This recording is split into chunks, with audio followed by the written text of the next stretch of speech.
Hey, Joe here from Home Studio Corner. Let's talk today about mixing bass. I haven't talked about mixing bass in a while, and it's one of those things that, for me, especially early on as I was learning how to mix, bass was like this.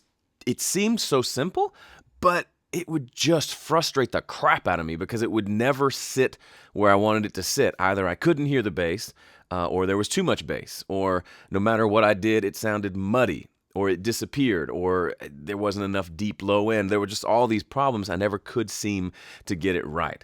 So today I want to walk you through a couple of things that I do almost every time when I mix bass, and we're going to listen to most of it in solo so you can hear what I'm doing. Obviously, when you're mixing, you want to listen to it against everything else, especially the drums, to make sure that it's fitting.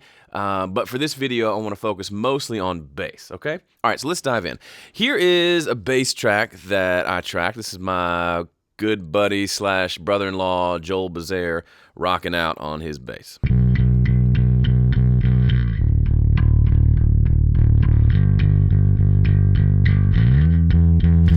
So that feels good. I mean, there's stuff to do, but it feels good to me. It's got some grit to it, which I love. I don't like my bass to be super clean, but it feels pretty good. So what does this consist of? We recorded two things when we tracked this. We recorded through an amp. So one of these tracks is the bass amp, and the other is a DI, which is actually off of the back of the amp head via XLR. So it's a direct signal and the amp signal. Here's what the direct signal sounds like.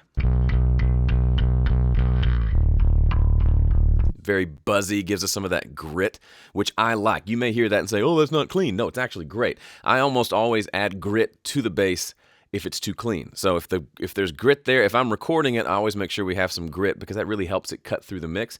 You don't really hear the grit in the mix. You just notice that you're hearing the bass, and a lot of that is because there's some higher frequency grit there that catches your ear's attention. And then here is the bass amp track.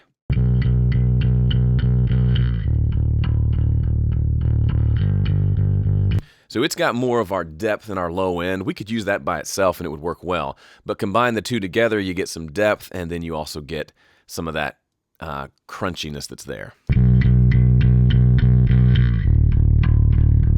So as always, it's important to start with a good source, right?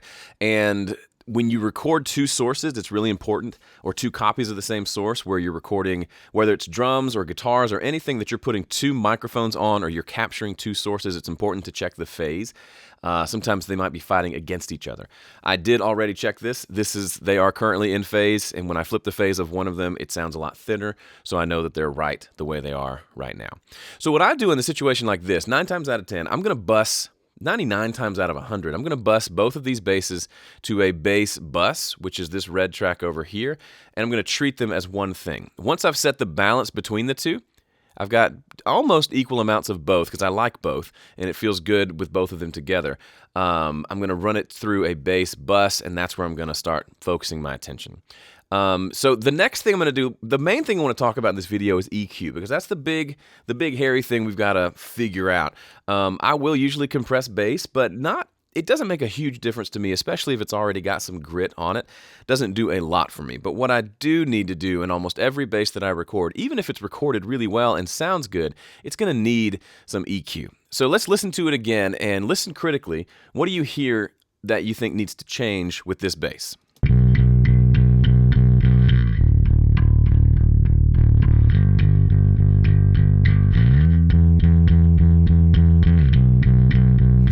Common problem I hear and see with bass when I'm working on it myself, or if I'm critiquing mixes for people, is there's this flip-flop that happens.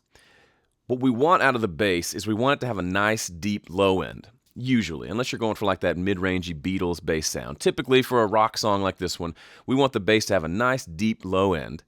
And then we need there to be mid-range. Mid-range is important. Bass players will tell you, don't take away all my mid-range.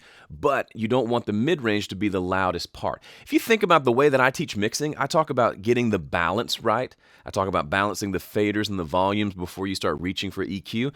But once you do reach for an EQ, that is also a balancing tool. We are balancing the frequencies, not necessarily to make them look exactly the same across the board, but to make them sound balanced. So most basses that you're ever going to have in a mix session, regardless of how they're recorded, there's a good chance there's going to be too much mid-range compared to the low end. So if you're looking at my hands, if this is the low end, the deep low end, everything kind of below 100 hertz, and this is the mid-range, so let's say 100 to 300 hertz or so, usually just the bass in its natural form in the wild is going to sound like this. It's going to have a little more mid-range than it does low frequencies. It doesn't mean the low frequencies aren't there. They usually are. It's just, for whatever reason, there's more of a pronounced mid-range to it. Sometimes that's cool. A lot of times it's a little much and needs to be balanced. So what a lot of people will do is they'll hear that and they'll say, I need more low end. And they'll come down here and they'll go boink and they'll do a boost of some sort down in the lows to get more low end. It's not necessarily bad, but you're just adding so much more energy to your mix, it might not be necessary. To me, when something's out of balance, I like to look at what's too loud. Who's standing out too much? Who's raising their hand saying, hey, I'm a problem, come fix me? And I like to bring those down before I start boosting stuff. So here's what I hear when I listen to this. Oh, I hit play and nothing happened.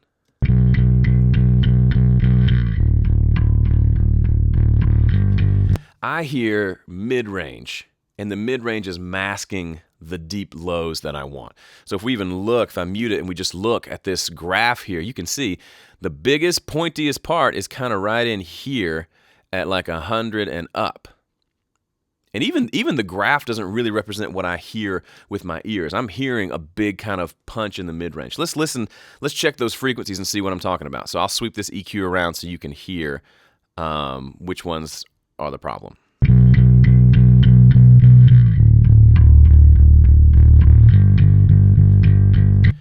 So in an effort to hopefully not oversimplify but simplify this, you can think about lows as 50 hertz and 100 hertz. 50 hertz is deep, chest-thumping frequency. 100 hertz and a little bit above is that more wah, wah, wah, wah, that mid-range. That's the frequency that a lot of people think of as being muddy, or the one that gives you a headache if you listen to it for too long. I'm actually getting a headache right now from listening to this. That's the rough frequency range that I want to address. That's all my ears are hearing, and so I can't hear the lows. So let's go in, let's find where that is really happening, the specific frequency, and then let's pull it down. Here we go.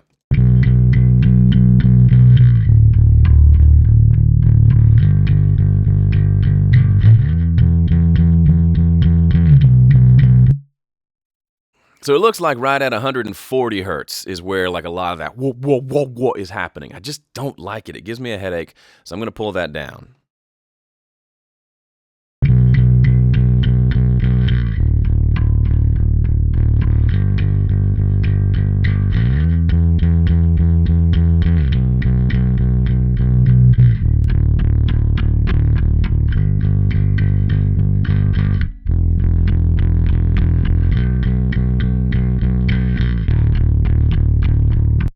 So now I'm hearing, I've taken away that mid, now I'm hearing the deep lows, and I'm hearing the kind of the high mid stuff that's really kind of gritty, and it sounds pretty good. Now, if I want to, I can give it a little more low end down in the bottom, maybe down here.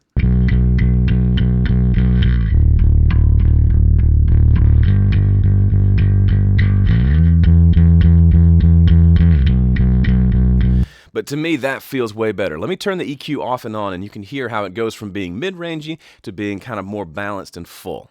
You can see me click the power button on and off to engage and disengage it.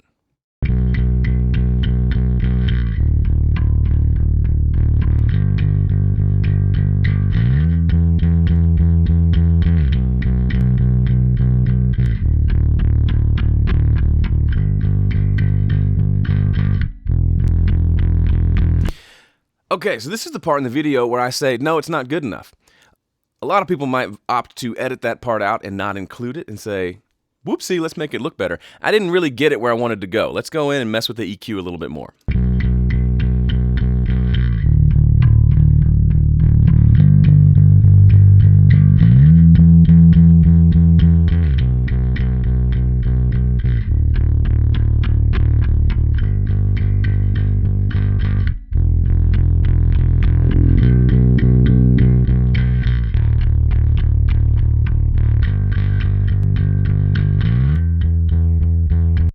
There we go. That did it. And that's normal for mixing. I'll do something and say, that's good. Then I'll flip it back and forth and say, no, that's not good. Let's do it again.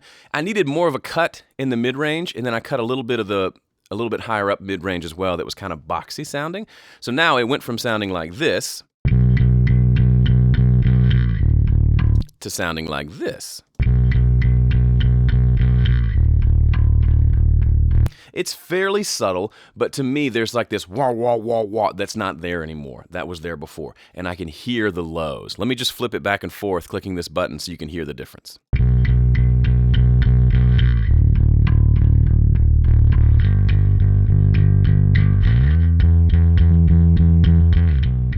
Do you hear that? It's almost like there's an octave above the note he's playing that's coming through too much, kind of whoa, whoa, whoa, whoa, where he's playing whoa, whoa, whoa, whoa. That octave up is the one that's jumping through that feels annoying. We got rid of it. Otherwise, the bass pretty much sounds the same, but we got rid of that problem. It's not a dramatic transformation. It still sounds like the bass. It still sounds like the amp. It still sounds like Joel, only we've taken a little bit of that mid-range out so that it feels better. That's why it's so important to make sure the tone that you recorded is what you want, so that EQ like this isn't life-changing. It's just doing a couple things that need to happen to make it feel more balanced. Now, once you do this, you can certainly go in and do some compression to even out the notes and things like that. I do like a little bit of compression, but for this is what I wanted to show you, because mid-range on the bass can be really frustrating, and this is how I deal with it. If you go look at the last 100 mixes that I've done, pull up the EQ on the bass, probably 9 times out of 10, you're going to see some sort of EQ like this. Not that I do it by default, but by listening, I say, nah, this one has too much mid-range, and I take care of it. And then I maybe boost the low lows if there's not enough there to give it a nice deep bass instead of like a mid-rangey bass. Okay? If you want to learn more about mixing from me, specifically my mixing process, and you haven't already, check out my 5-step mix guide. You can go to 5stepmix.com and get that absolutely free. Until then, I'll see you in the next video. Later.